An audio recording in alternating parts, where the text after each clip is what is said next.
What's been your overview of what the UK has done in comparison to most other places? The UK's approach has been labelled as extraordinary, and that is because not just since the World Health Organization declared this as a global health emergency, but even then when it upgraded to pandemic status, still today you can continue to fly into the UK with no checks, no measures, no screening, no tests, and no quarantine. And this is much unlike the majority of the rest of the world. We are not just talking about nations that are quite different to the UK, like New Zealand, for example, but we're talking about nations as close to the UK as, for example, Germany. And the UK say that they are following the science, but it begs the question as to what science does the UK have access to that seemingly the rest of the world either do not have access to or are simply not following. And that's because 90% of the world's population are now living in countries where there are measures and restrictions on passengers arriving through those airports. The UK is not part of that 90%. 40% of the world's population are now living in countries that are entirely closed off to all foreign visitors.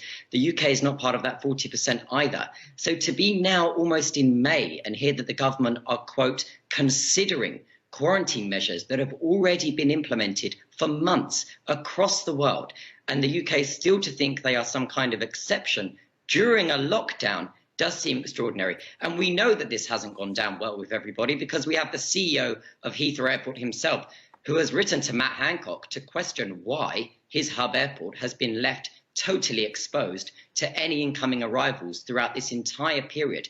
It was the law was set down tighter for those wishing to take a trip to the supermarket, when actually today I can still very much fly a day trip to Iran, for example, one of the countries that has been ravaged by coronavirus, and walk in straight onto the tube, straight into the supermarket, and even back to work if I'm unable to work from home. And that does just seem a huge error on the UK's government side that has already been echoed and been met by disbelief by the majority of the industry. You know, when I hear that, what I think's been lacking here in the UK response has been just a basic common sense.